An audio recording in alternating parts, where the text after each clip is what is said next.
ओम ओम पठामः। ओम प्रणमामि। नमो नमः। भोगमङ्गलम् मनित्रयं नमस्कृत्य उक्तिः परिभाव्य च वैयाकरणसिद्धान्ताकूनो ह्यं विरच्यते।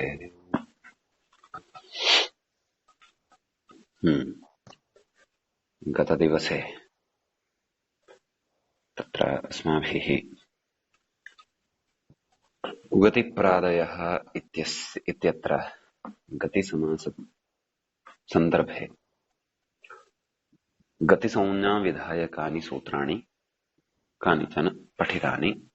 तत्र अच्छगत्यर्थवदेषु इति, पदोनुपदेशे इति, तिरोन्तर्धौ इति, भाषाक्विम् इति, उपादेन्वाजे इति, साक्षात् प्रभृतीनि च इति च सूत्रं पठितम्। तत्र अधुना अग्रिमं सूत्रम् अस्ति अनत्याधान उरसि मनसि। अनत्याधान उरसि मनसि, अनत्याधान उरसि मनसि। अत्र अनत्याधाने इति प्रथमं पदम् अस्ति, सप्तमीविभक्तेः एकवचनं भवति। उरसि मनसि इति उरसि च मनसि च, उरसि मनसि इति प्रथमाविभक्तेः द्विवचनं भवति। एवं खलु? तत्र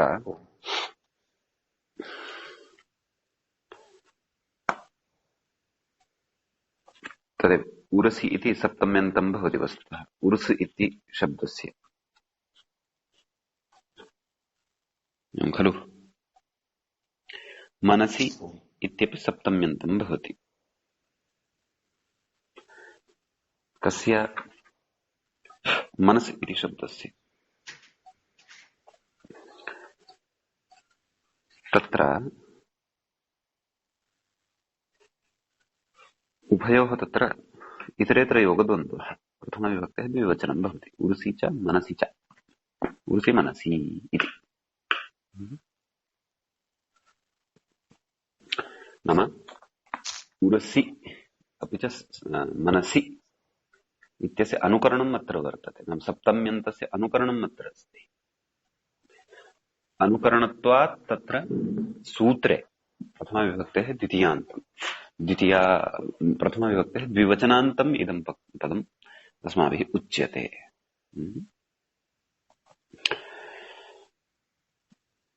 एवं खलु? अवगम्यते? द्विवचनान्तं द्वितीया। प्रथमविभक्ते द्विवचनात्।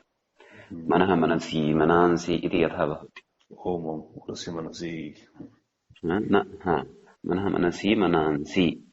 ओम स्पष्टं। परन्तु प्रकृते तु इकारान्तत्वम् अस्य शब्दस्य स्वीकर्तव्यं खलु? यतः अस्माभिः उर्सि इति सप्तम्यन्तस्य अनुकरणं कृत्वा इदं वचनम् उच्यमानं वर्तते। अस्तु, कः सूत्रस्य अर्थः इति चेत्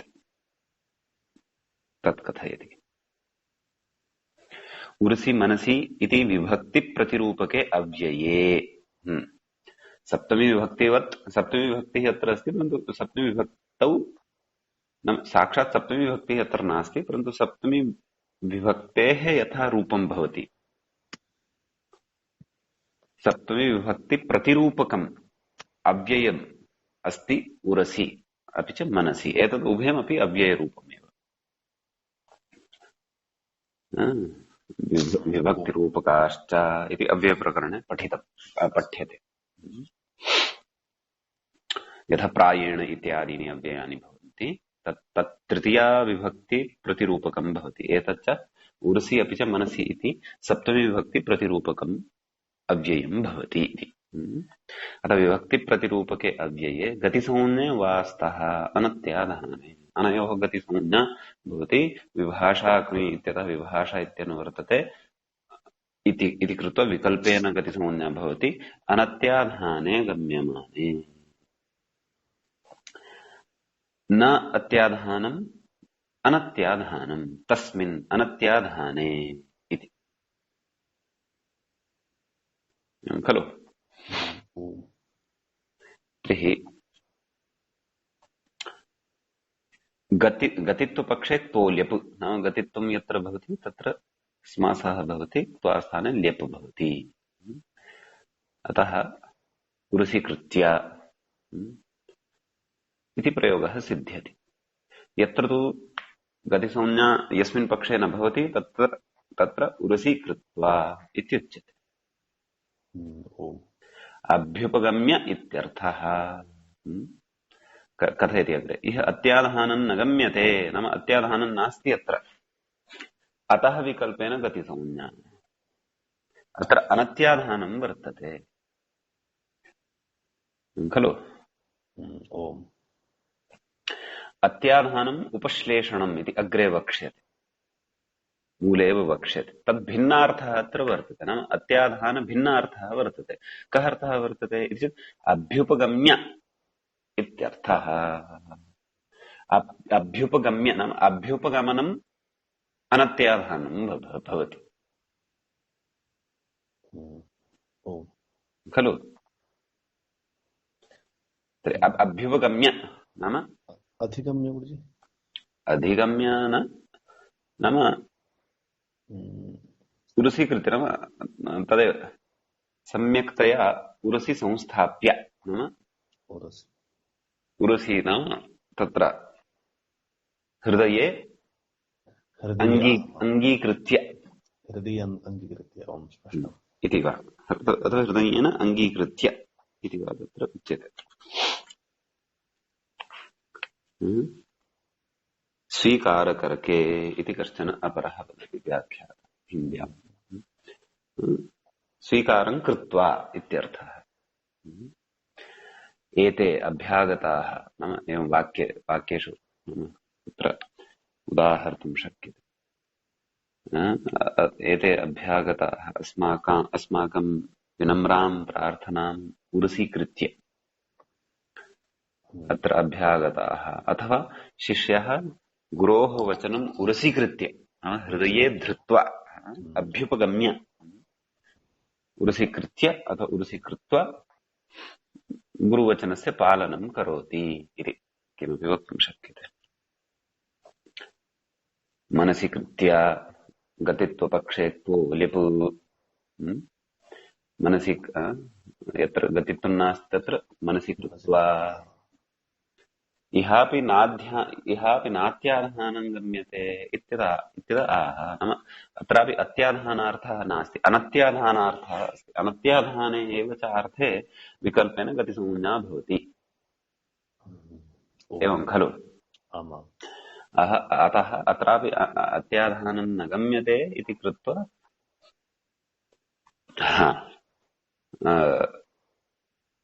कथयति निश्चित्य इत्यर्थः। मनसि कृत्वा निश्चित्य अहम्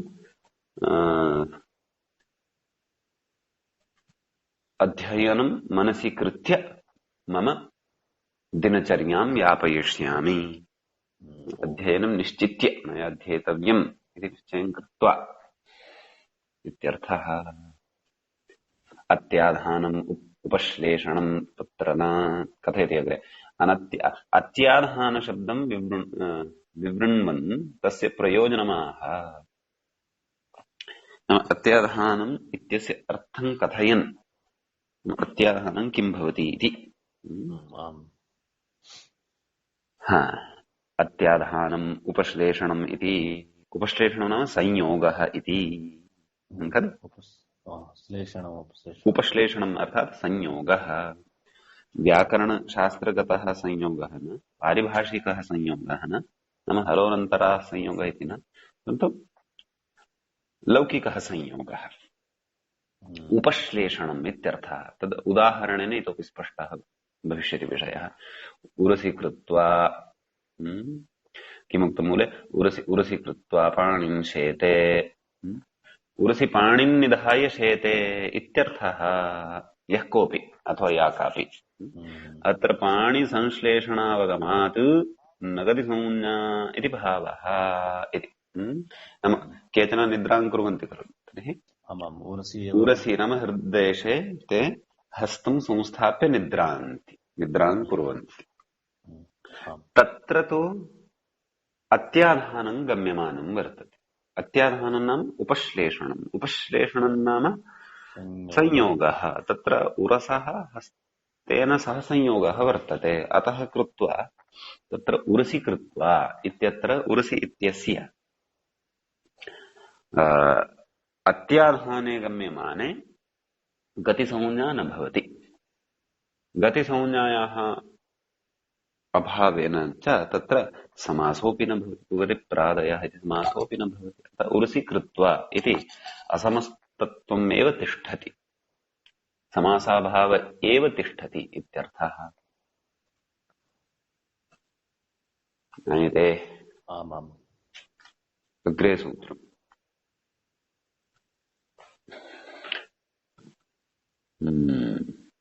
मध्ये पदे निवचने च मध्ये पदे निवचने च मध्ये पदे निवचने च मध्ये पदे निवचने लुप्तप्रथमान्तनिर्देशः अस्ति एषः। निवचने मध्ये पदे निवचने अत्र त्रयमेव सर्वत्रापि त्रिषु अपि प्रथमा अस्ति, तस्याः लुकु च इति अव्ययपदम्।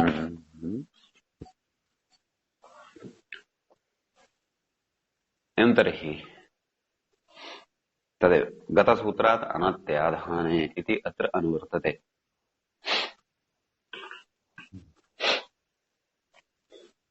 अस्तु।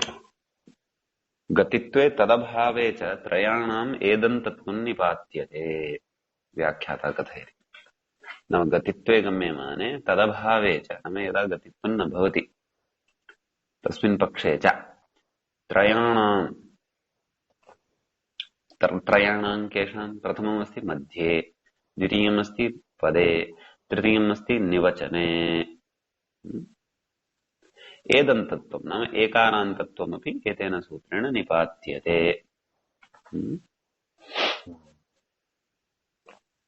मध्ये कृत्य अस्तु। तत्र सूत्रार्थः कृतः अस्ति, तं पश्यामः। एते कृञि वा गतिसंज्ञाः स्युः अनत्याधाने। विभाषा कृञि इति अनुवर्तते समग्रमपि।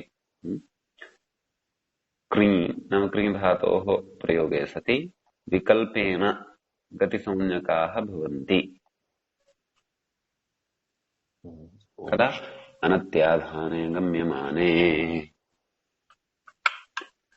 अनत्याधानम् अथवा अत्याधानं च किम् इति अस्माभिः गतसूत्रे स्पष्टीकृतमेव।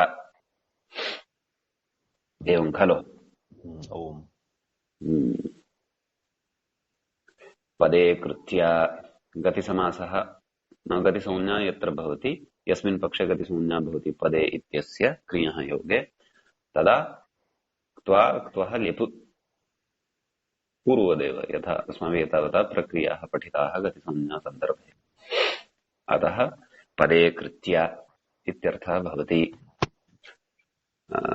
पदे कृत्य इति रूपं निर्मितं भवति। कः अर्थः? पदं कृत्वा इत्यर्थः खलु? शब्दनिर्माणं कृत्वा इत्यर्थः। पदे पदे कृत्य साक्षात् पदे इति विषये उक्तवान् वा एषः? मध्ये इत्यस्य विषये न उक्तवान् वा? उक्तवान् खलु? अस्माभिः अग्रे प्रविष्टम्। मध्ये नोक्तवान् साक्षात् पदं प्रति एव आगतवान्। टीकायाम् उक्तवान् खलु? मध्यं कृत्वा इत्यर्थः। मध्ये कृत्य तदा अस्माभिरेव त्यक्तम्। मध्ये कृत्य गतिसमासे क्तोल्यप् मध्यं कृत्वा इत्यर्थः। नाम मध्ये स्वीकृत्य इत्यर्थः खलु? आम्। यतः कार्यं मध्ये कृत्य है ना। यथा द्विचक्रिकायां पितरौ शिशुं मध्ये कृत्य गच्छतः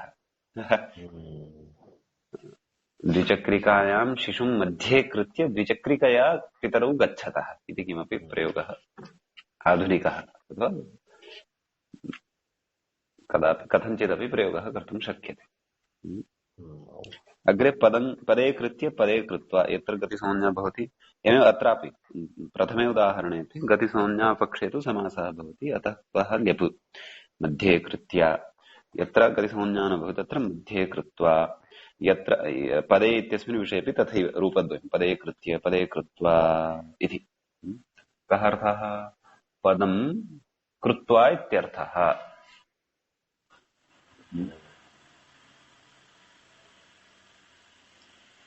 पदं कृत्वा इत्यर्थः।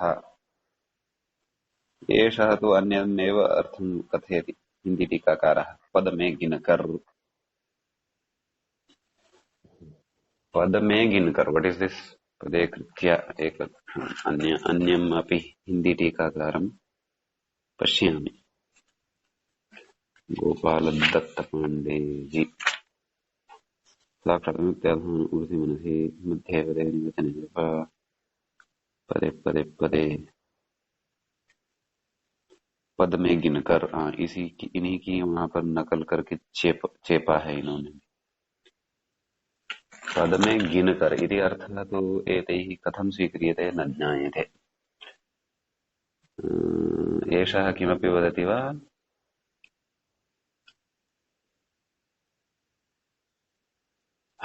अधः आगच्छतु भो। तत्त्वबोधिनीकारः कदाचित् स्पष्टं कुर्यात् अर्थम्। भाषाग्नि इति वर्तते चकारात् अनत्याधाने इति च येषाम् अनत्याधानरूपार्थविशेषे एदन्तत्वम् विशेषणे निपात्यते न तु गतिसंज्ञसंयोगेन अनत्याधाने किं पदे कृत्वा शिरोनमति। पदे हस्तं कृत्वा अनत्याधानपरे पदे कृत्वा शिरोनमति। अत्र अनत्याधानत्वम् अस्ति नाम उपश्लेषणम् अस्ति, संयोगः वर्तते। संयोगस्तु अस्त्येव। नाम पदे कृत्वा शिरो नमति। पदे हस्तादिकं संस्थाप्य अथवा शिरः संस्थाप्य तत्र पदस्य शिरसः च संयोगः जायते। अतः तत्र तु गतिसंज्ञा न भवति पदे इत्यस्य। अन्यत्र भवति। तर्हि पदे कृत्वा नाम पदं कृत्वा इत्यर्थः इति उक्तं खलु। तर्हि हिंदी टीकाकारः वदति पद में गिनकर। तत्तु मया न ज्ञायते। पद में गिनकर मनसापि एवं नमस्कारः न तत्तु नमस्कारार्थः नास्ति अत्र। पद में गिनकर न पदं कृत्वा न पदम् इत्यनेन किं गृहीतम् अत्र। अस्तु एका प्राचीना टीका इतोपि अस्ति खलु तां पश्यामः। पदे कृत्वा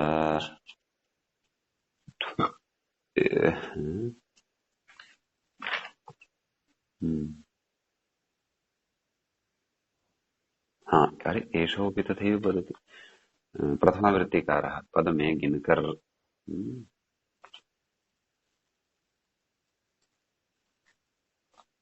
नाम पदे गणनां कृत्वा इति हिंदी टीकाकर्तारः वदन्तः सन्ति। बालमनोरमाकारेण तु एतावदेव उक्तं किं पदं कृत्वा इत्यर्थः।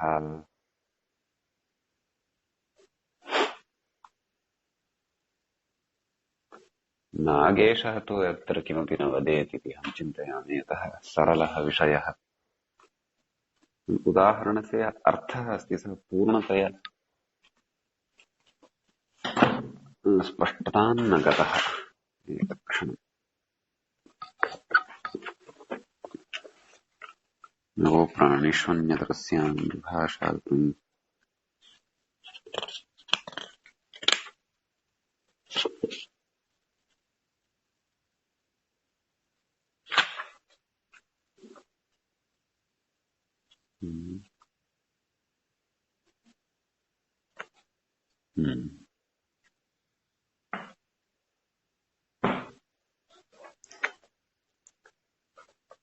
हस्तिम् मध्ये पदे निवचने च मध्ये पदे विभाषाग्नीति अनत्याहानि च अनुवर्तते तत्र च येषाम् एदन्तत्वं निपात्यते सप्तमी तु न मध्यं पदं कृत्वा वाचन् तेन तस्याः अनन्वितत्वात् अनत्येति किम् हस्तिनः पदे कृत्वा शिरश्चेते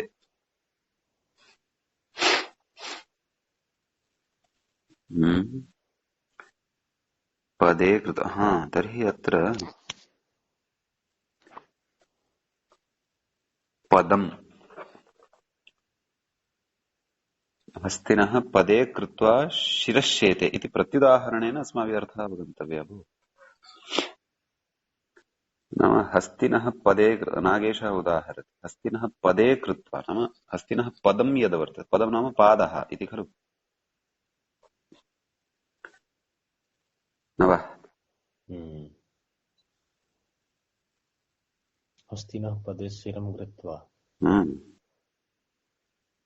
पद नाम पादः अपि भवति एव खलु पद्दन्नो मासन् निषदन् पदनां पादः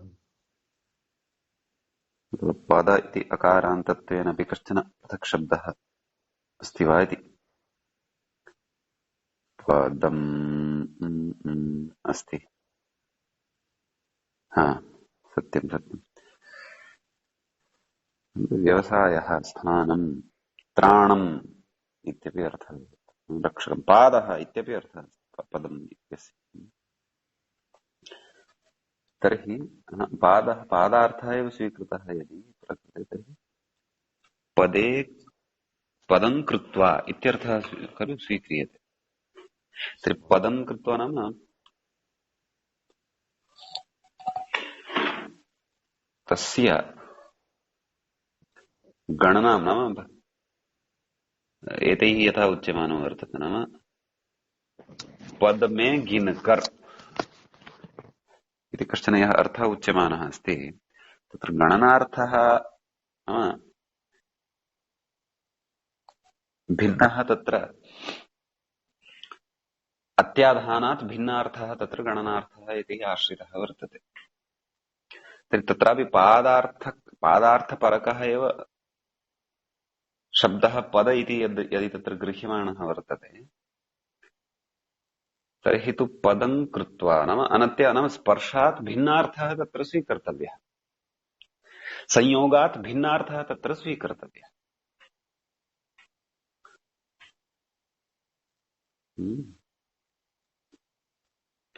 हस्तिनः पदे कृत्वा शिरश्चेते हस्तिनः पदे कृत्वा शिरश्चेते इति खलु उच्यते तत्र तु संयोगः गम्यमानः वर्तते अथवा पदे कृत्वा शिरश्चेते पदे कृत्वा शिरः प्रणमति इति क्वचित् अस्माभिः दृष्टं खलु तत्र संयोगः अस्ति अतः कृत्वा गतिसंज्ञा एव न भवति तर्हि प्रकृते अपि पदे कृत्वा इति अस्तु गतिसंज्ञा न भवति अनत्याधानार्थः अत्याधाने गम्यमाने गतिसंज्ञा न भवति अनत्याधाने एव गतिसंज्ञा भवति इति तु विषयः स्पष्टः अस्माकम् इदानीम् अर्थविषयिणी चर्चा अवशिष्टा वर्तते किल अर्थविषयिणी स्पष्टता अवशिष्टा वर्तते यतः पदे नाम पदं तत्र पादार्थः यदि स्वीकृतः तर्हि पदं कृत्वा इत्यस्य अर्थः सः कश्चन अत्र ग्राह्यः यस्मिन् उपश्लेषणत्वम् अथवा संयोगत्वं न गम्यते अतः उपश्लेषभिन्नार्थं मनसि कृत्य एव हिन्दी टीकाकर्तृभिः एवं लिखितं तत्र किम् पद को गिन करके अथवा पद को गिनकर न मनसि कृत्य न इति नाम तर्हि तत्र पदं नाम कानि पदानि नाम पदं यद् न्यस्यते तद्वा अथवा इतः मम गृहं 100 पदानि भवति नाम 100 पदानि न्यसनीयानि ततः मम एतद् भवति गृहं पुरतः आयाति एतादृशीं विवक्षामादाय वा तत्र गणनार्थं स्वीकृत्य एतैः उक्तं इति अत एव तत्र अत्याधानभिन्नार्थः गम्यते अन्यथा तु न स्यात् इति अस्तु क्वचित् विशिष्टः प्रयोगः एतादृशः लप्स्यते यदि तत्र स्पष्टता स्यात्। किञ्चित् तु स्पष्टता जाता, नाम अर्थविषयिणी स्पष्टता। उदाहरणस्य सिद्धिविषये स्पष्टता नास्ति, अर्थविषयिणी स्पष्टता नाम कथम् अस्य प्रयोगः वाक्ये कथं प्रयोगः कर्तव्यः इति पश्यामः। क्वचित् यदि तादृशः प्रयोगः अग्रे वा वाङ्मये वा लभ्येत तर्हि स्फुटः भविष्यति सोऽपि विषयः। अस्तु, भवतु वा। आमाम्। निवचने इति खलु अवशिष्यते इदानीं। निवचने वचनाभावं कृत्वा इत्यर्थः। निवचने कृत्य अथवा निवचनं निवचने कृत्य अथवा निवचने कृत्वा इति उदाहरणद्वयं भवति। तदाह वाचं नियम्य इत्यर्थ इति। अस्य अर्थः कः उक्तः? मूले उक्तः वाचं नियम्य नाम वाचं संयम्य।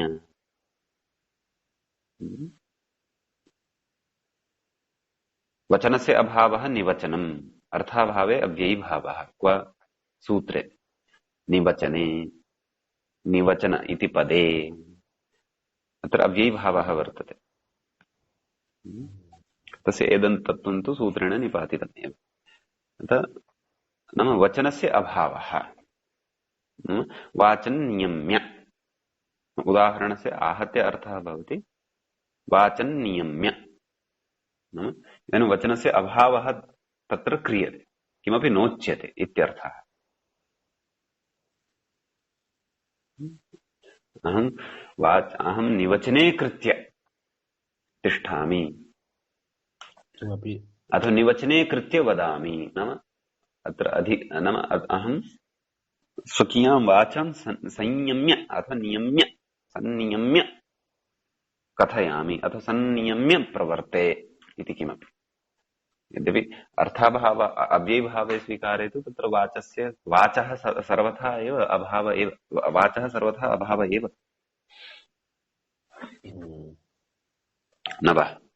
तर्हि किमपि उक्त्वा इत्येव अर्थः स्वीकर्तव्यः। न किमपि नोच्यते तेन, नाम अभावः अस्ति। नियम्य इति नाम तस्याः नियमनं कृत्वा किं वक्तव्यं किं न वक्तव्यम् इति विचार्य इति अर्थः अपि ग्राह्य भवितुम् अर्हति न वा? आमाम्।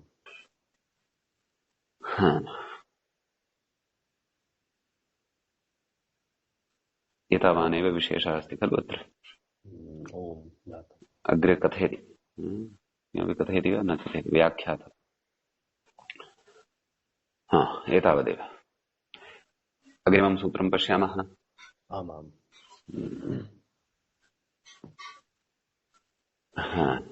तर्हि एतत् काल् अत्र कट् भवति खलु। इदानीं भविष्यति।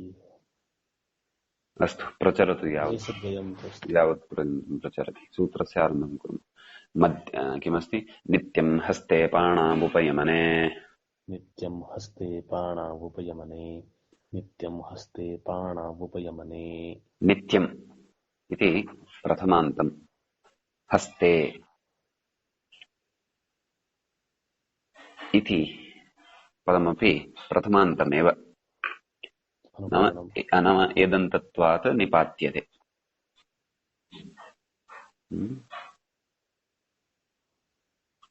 नाम निपातत्वम् अनयोः वर्तते। हस्ते अपि च पाणौ इति उभयद्वयमपि अत्र अव्ययरूपौ, विभक्तिप्रतिरूपकौ अव्ययरूपौ अथवा विभक्तिरूपकौ इमौ निपातौ स्तः। निपातत्वात् अव्ययत्वं कर्तव्यं स्यात्। कुतः? यतः प्राग्रीश्वरान् निपाताः, तस्मिन् अन्तर्भावः भवति खलु।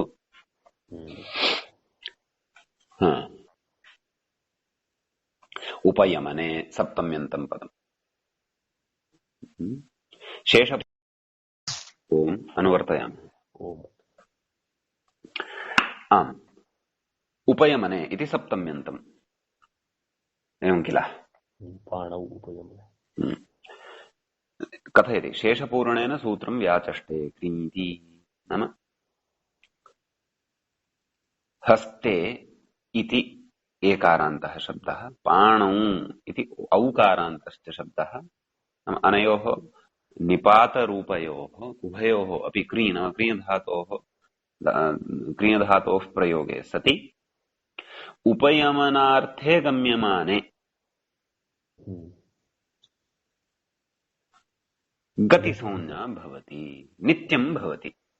कुतः अन्यथा विभाषा क्रीणिता विभाषा इति अनुवर्त्यमानम् आसीत्, परन्तु उपयमनार्थे गम्यमाने एव नित्यं भवति इति। तद्भिन्नार्थे तु न स्यात् खलु। उपयमनं विवाहः इति मूले स्पष्टीकरोति। उपयमनम् इति शब्दस्य अर्थः, उपयमनं नाम विवाहः। तत्र कथयति हस्ते इति पाणौ च शब्दौ नाम स्पष्टीकरोति सूत्रार्थं कः व्याख्याता। हस्ते इति पाणौ इति च शब्दौ नित्यं गतिसंज्ञौ भवतः उपयमने इति यावत् हस्ते कृत्य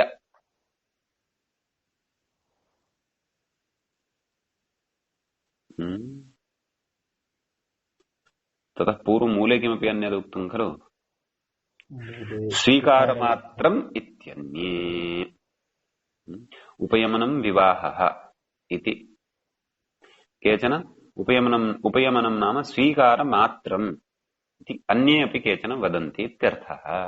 अस्तु भवतु, अन्येषामपि मतम् उपस्थाप्य। तर्हि हस्ते कृत्य पाणौ कृत्य, हस्ते इत्यस्य गतिसंज्ञा नित्यतया, अतः त्वास्थाने ल्यप्। पाणौ इत्यस्य नित्यतया गतिसंज्ञा, परन्तु उभयत्रापि उपयमनार्थः एव, उपयमनार्थस्तु मनसि कर्तव्यः। एवं तर्हि कन्यां कोऽर्थः उभयोऽपि हस्ते कृत्य पाणौ कृत्य कन्यां स्वीकर्तुं पाणिं गृहीत्वा इत्यर्थः। विवाहादिषु कन्यां स्वीकर्तुं, कन्या ग्राह्या कन्या स्वीकर्तव्या इति कन्यां स्वीकर्तुं पाणिं गृहीत्वा,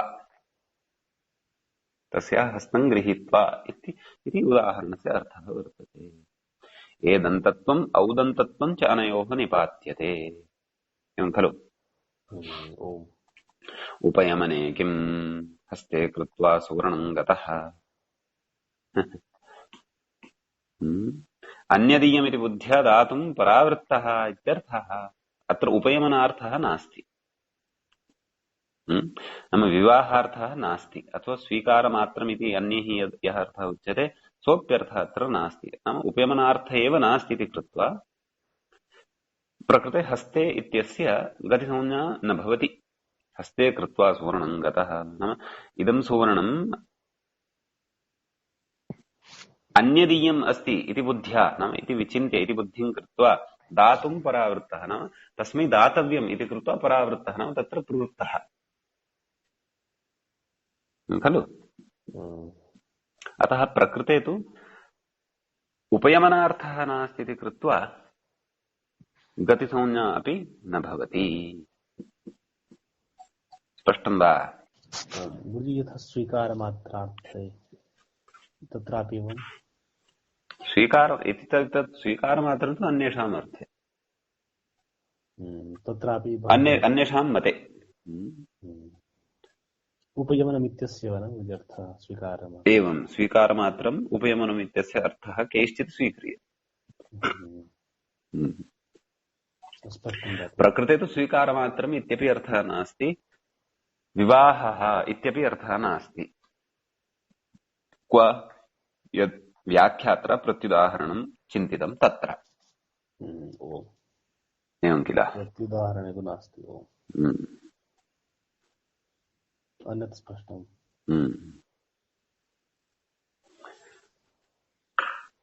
तर्हि अग्रिमं सूत्रं पश्यामः। प्राध्वं बन्धने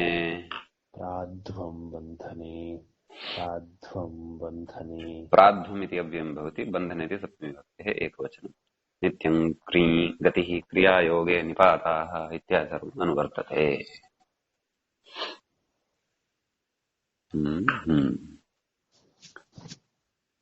प्राध्वम् इति न द्वितीयान्तम् इत्यतः आह प्राध्वम् इति अव्ययम् मूले, नाम प्राध्वम् इति मु वर्णान्तम् अव्ययम् अस्ति इत्यर्थः।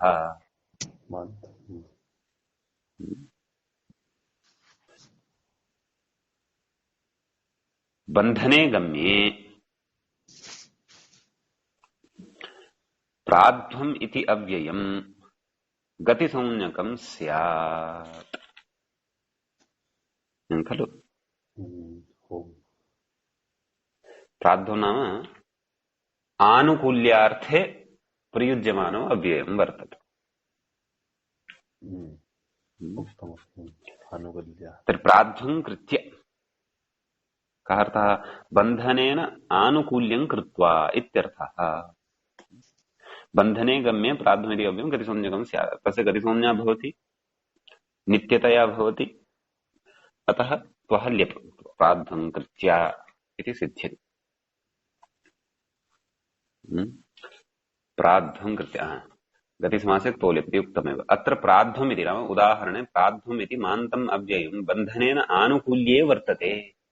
तत्र आनुकूल्ये अपि कीदृशः? सर्वविध आनुकूल्येन बन्धनेन आनुकूल्ये, बन्धनं कृत्वा आनुकूल्यं जनयति अथवा आनुकूल्यं कृत्वा इत्यर्थः। स्वाधीनं करोति न?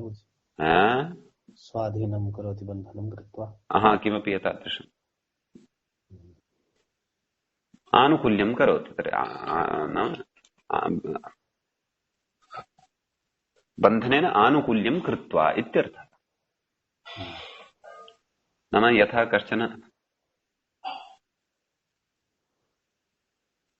दुष्टः अस्ति, राक्षसः अस्ति,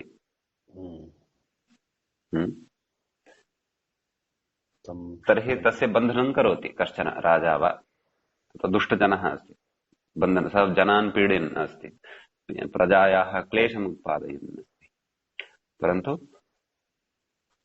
राजा तस्य बन्धनं कृत्वा अथवा तं प्राध्वं कृत्य प्रजायाः आनुकूल्यं जनयति इत्यर्थः। प्रजायाः अक्लेशं जनयति इत्यर्थः। एवं खलु? बन्धनग्रहणस्य प्रयोजनम् आह। कथयति प्रार्थनादिना, किमस्ति प्रार्थनादिना इति, प्रार्थनादिना तु आनुकूल्यकरणे प्राध्वं कृत्वा, प्रार्थनाया तु आनुकूल्यकरणमपि बहुविधं भवति खलु। ओम बन्धनेन वाचा मनसा, बन्धनेन वा अथवा प्रार्थनया। इदानीं प्रधानाध्यापकः नाङ्गीकरोति, विरामं न यच्छति, मया तु गृहं प्रति गन्तव्यं, तत्र गत्वा प्रार्थनां करोति, महोदय समस्या अस्ति, गन्तव्यं, कृपया कृपया इति उक्त्वा, तत्र तु अस्य गतिसंज्ञा न भवति। कुतः? यतः बन्धने गम्यमाने एव तत्र आनुकूल्यम् अपेक्षितम्। प्रार्थनादि बन्धनेन सत्येव आनुकूल्यम् अपेक्षितम्। प्रार्थनादिना आनुकूल्यं यदि अस्ति तर्हि गतिसंज्ञा एव नास्ति। अतः प्राध्वं कृत्वा इत्येव। तर्हि प्राध्वं कृत्य इति प्रयोगस्य श्रवणे सत्येव अवगन्तव्यं, बन्धनं कृत्वा आनुकूल्यम्, आनुकूल्योत्पादनम् इति। प्राध्वं कृत्वा इति असमासः यदि अस्ति तर्हि तदेव प्रार्थनादिना आनुकूल्यं कृतम् अथवा कृत्वा इत्यर्थः। स्पष्टं किल?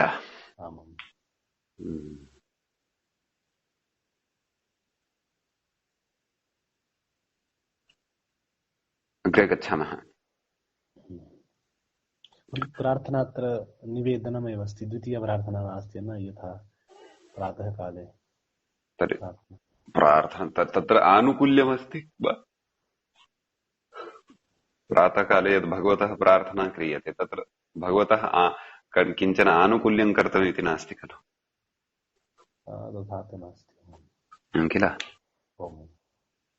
प्रार्थनादिना त्वानुकूल्यकरणे ईश्वरः कदापि आनुकूलः अथवा अनुकूलः अथवा प्रतिकूलः न भवति। ईश्वरः समानः भवति। आम्, अस्माकं समीचीनानाम् असमीचीनानां च कर्मणां फलभोगदृष्ट्या अस्माकं भाति, ओ अद्यत्वे ईश्वरः अनुकूलः अथवा प्रतिकूलः, तदपि अज्ञानिनां भाति, ज्ञानिनां तु तथा न भवति। सः न्याय ईश्वरस्तु समानः, सः तु न्यायकारी। न्यायकारः। लौकिकप्रार्थनादिषु इदं प्रवर्तते। यत्र पिता अनुकूलः कर्तव्यः, कश्चन उच्चस्थले उपविष्ट अधिकारी अनुकूलः कर्तव्यः, तादृशसन्दर्भे अयं प्रसङ्गः।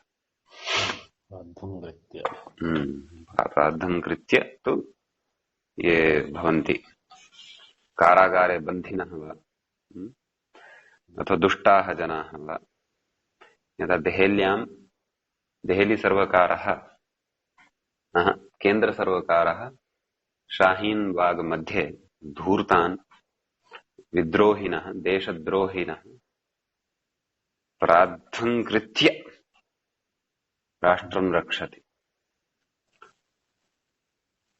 परन्तु देहलीसर्वकारस्तु न प्रार्थं कृत्य न अथवा अप्रार्थं कृत्य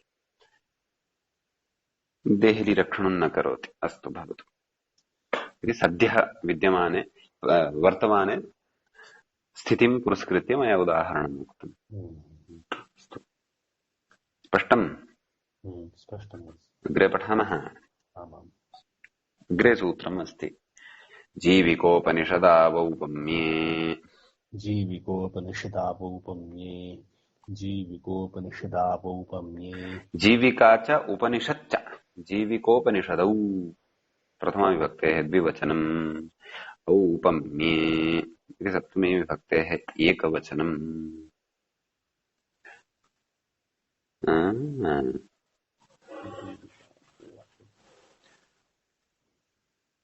उपमा एव औपम्यम्।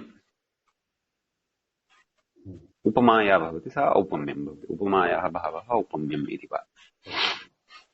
तस्मिन् विषये जीविका शब्दः नाम औपम्ये गम्यमाने, औपम्यार्थे गम्यमाने अथवा औपम्य विषये गम्यमाने जीविका शब्दः उपनिषत् शब्दश्च क्रियायोगे गतिसंज्ञौ स्तः।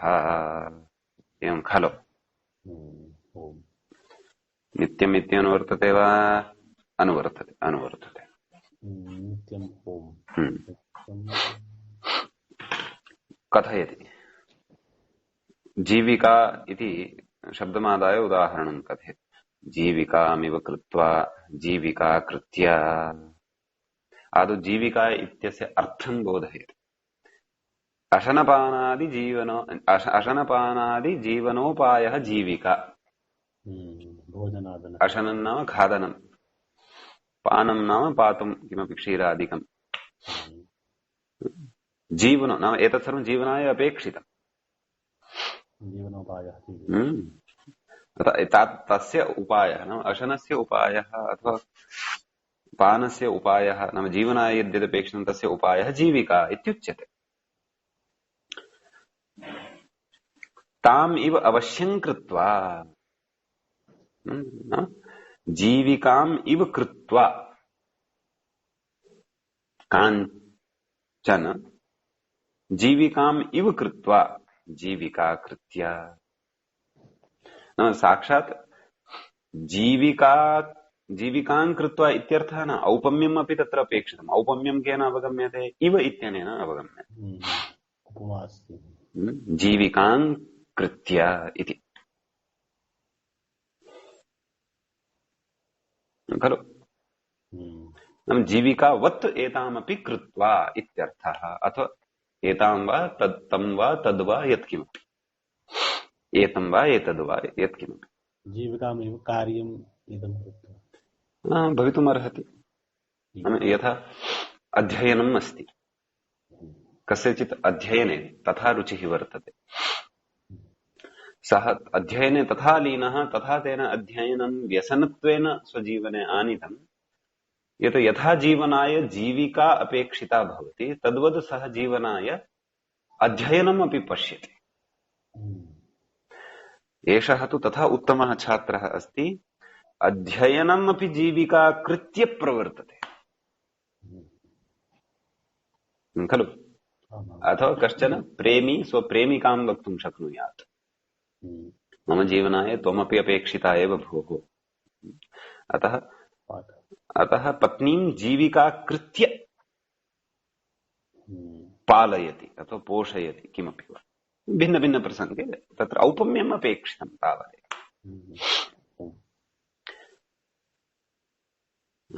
तद् तामिव अवश्यं कृत्वा इत्यर्थः। जीविका कृत्येति गतिसमासे क्तोलिप् किमेव अग्रे उपनिषदमिव कृत्वा अग्रिमम् उदाहरणम् उपनिषत्कृत्य इति उदाहरणं सिद्ध्यति। तस्य अस्वपदविग्रहः अस्तु उपनिषदम् इव कृत्वा इति भवति। तर्हि गीतां गुरुजि यथा गीता उपनिषद् वेदान्तभागः सः तु यथा गीता भवति गुरुजि न तिष्ठ उपनिषद् वेदान्तभागः खलु वेदान्तभागः तामिव रहसि ग्राह्यत्वेन कृत्वा इत्यर्थः। उपनिषद् रहसि गृह्यते एकान्तस्थले उपविश्य तस्य ज्ञानं स्वीक्रियते। तर्हि यथा उपनिषदः ज्ञानं स्वीक्रियते तद्वत् अस्य अपि विषयस्य ज्ञानं स्वीक्रियते इत्यर्थः खलु। समावर्तन संस्कारे छात्रः अथवा समावर्तन संस्कारः कदा भवति यदा गुरुकुलात् आगच्छन्ति। एवं ब्रह्मचर्य आश्रमः यदा समाप्तः भवति स्वाध्यायादिकं सर्वं समाप्तं भवति इदानीं तेन गार्हस्थ्यं प्रवेष्टव्यं वर्तते। तदा कश्चन संस्कारविशेषः उदाहरणस्य स्पष्टतार्थमिदमुच्यते। व्याख्यात्रा तु इदं सर्वं न उक्तं परन्तु उदाहरणं स्पष्टं भवतु एतदर्थम्। तर्हि समावर्तनसंस्कारसमये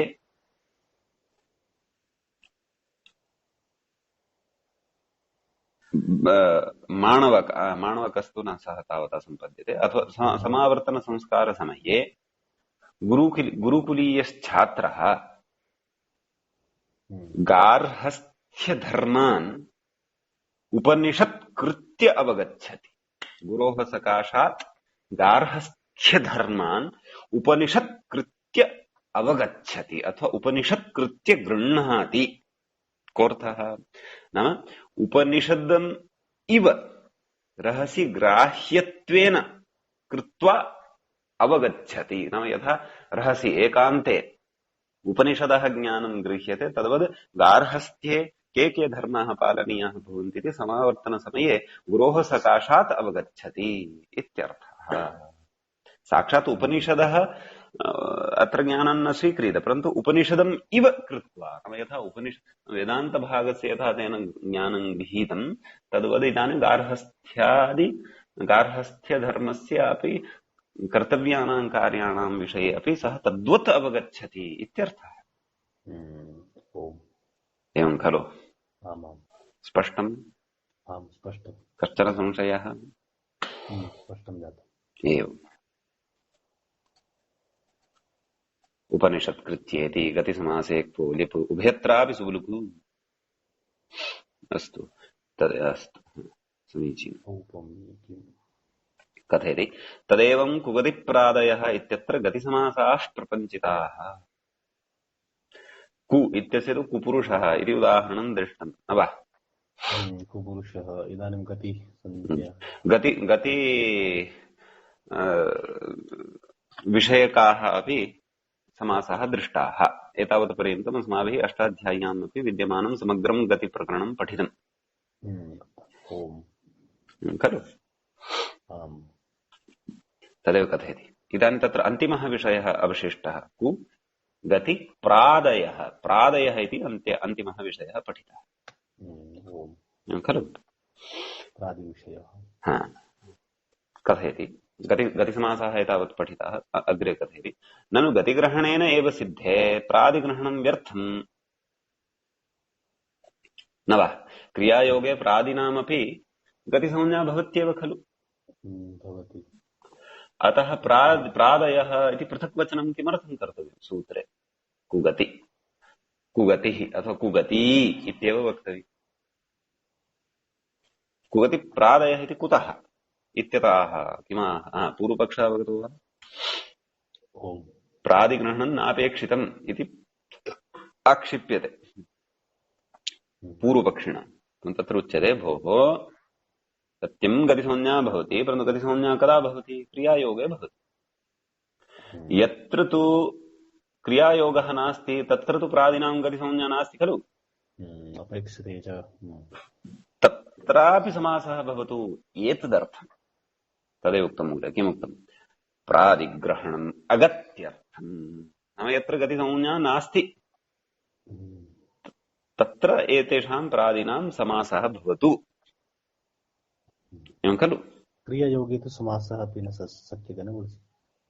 क्रियायोगे गतित्वम् अस्ति एव खलु, तत्र तु गतिसमासः एव सम्भवति।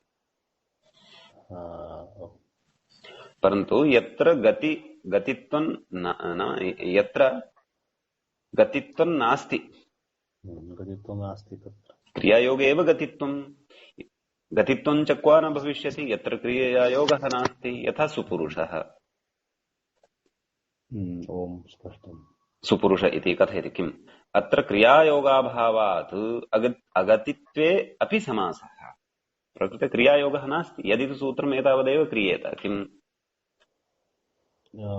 कुगति इति। प्रादयः इति न उच्येत, तर्हि सुपुरुषः इत्यादीनि रूपाणि कथम्? तेषामपि व्यवस्था उच्यते।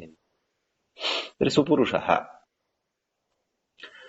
प्रकृते सु इत्यस्य केनचित् क्रियया योगः नास्ति, पुरुषः इति क्रिया नास्ति न वा? ओम क्रियायोगः नास्ति। शोभनश्चासौ पुरुषश्च सुपुरुषः खलु। शोभनः पुरुषः, तत्र शोभनार्थे सु इति उपयुज्यते न वा? आमां।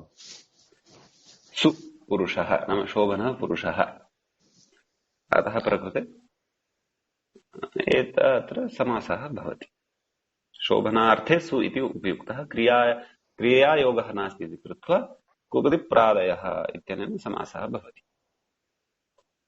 स्पष्टं किल? सोः पूजार्थकत्वेपि धातुवाच्यक्रियायोगाभावान् गतित्वम्।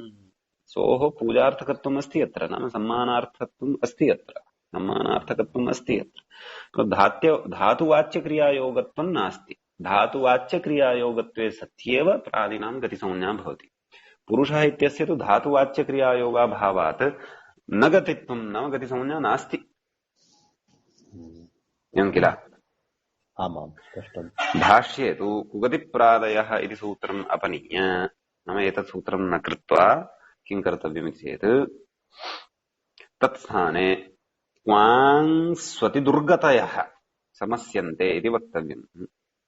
किं वक्तव्यम्? क्वां स्वतिदुर्गतयः समस्यन्ते इति वक्तव्यम् इत्युक्त्वा कुब्राह्मणः क्वां कु आं सुगति सु अति दुर्गति, नाम एते एव समस्यन्ते इत्येव कर्तव्यं। तेन चेत् इति भाष्यकारेण भाष्ये उक्तम् अस्ति। तेन कुब्राह्मणः, आङ्गः आकडारः, सु इत्यस्य सुब्राह्मणः, अति इत्यस्य अतिब्राह्मणः, दुर् इत्यस्य दुर्ब्राह्मणः, दूरीकृत्य तत्र चिप्रत्ययान्तत्वात् गतित्वम् अस्ति। गतित्वस्य दूरीकृत्य इत्युदाहृतम्। स्वती पूजायां दुर्निन्दायां सु अपि च अति इति पूजायाम् अपि उपयुज्यते, नाम सम्मानार्थे उपयुज्यते। दुर्निन्दायां, दुरिति निन्दायाम् उपयुज्यते। आङ् ईषदर्थे, आङ् इति ईषदर्थे उपयुज्यते। तत्तु अस्माभिः पूर्वमपि पठितम्। कुः पापार्थे इति सौनागव्याकरणवचनम् इति भाष्ये स्पष्टम्। एतत् सूत्रमेव अपनीय किं कुगतिप्रादयः इत्येव अपनीय क्वां स्वति दुर्गतयः इति सूत्रं कर्तव्यं। तेनापि अभिष्टत्वं सर्वं लभ्यते इति तत्र उक्तम्। अस्तु, सः भाष्यस्य विचारः। कथयति अत्र वार्तिकानि, नाम अत्र कानिचन वार्तिकानि पठितानि सन्ति भोः, तानि अपि पश्यामः इति। सुपुरुष अत्र यथा सु इति पूजायामपि अस्ति न, तर्हि सुस्वागतं वदामः। सुस्वागतम् इति तु एकक्षणं हा सुस्वागतम् इति तु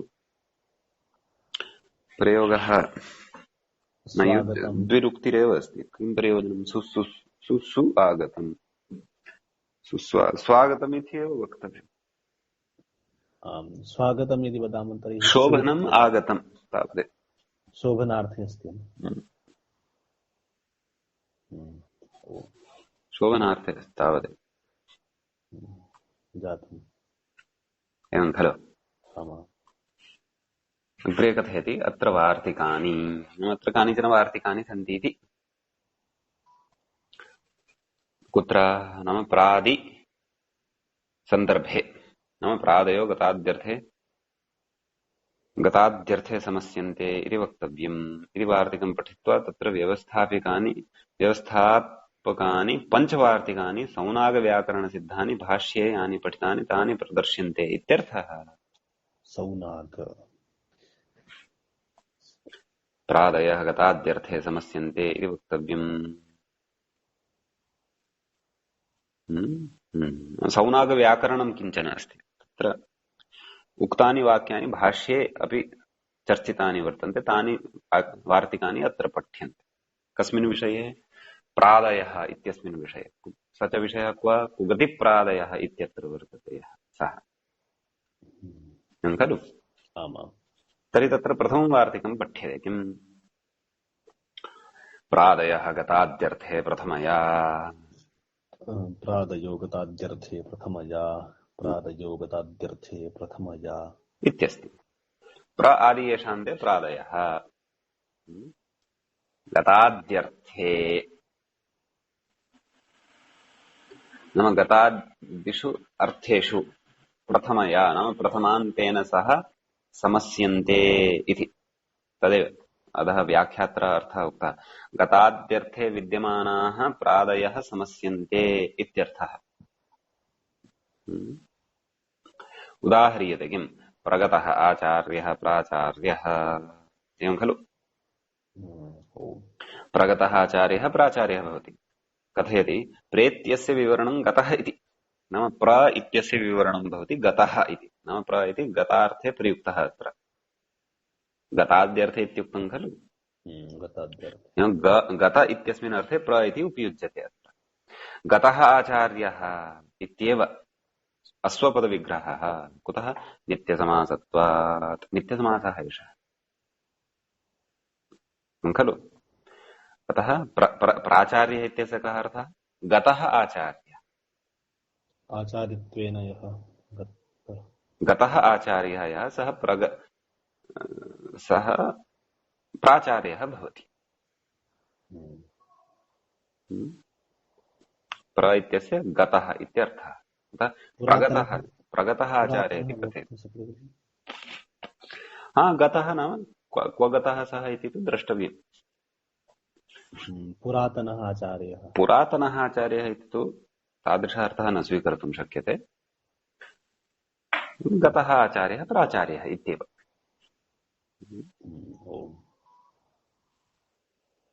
गतः इत्यत्र भूते कृतप्रत्ययः स्वीक्रियते सः आचार्यः आसीत् कर्तरि कृतप्रत्ययः स्वीक्रियते तर्हि तु कर्तरि कृतप्रत्ययः स्वीकृतश्चेदपि गतः आचार्यः नाम यः गतवान् अस्ति इति भूते एव ग्राह्यम् इति भाति भूते कर्तरि कृतप्रत्ययः एवं खलु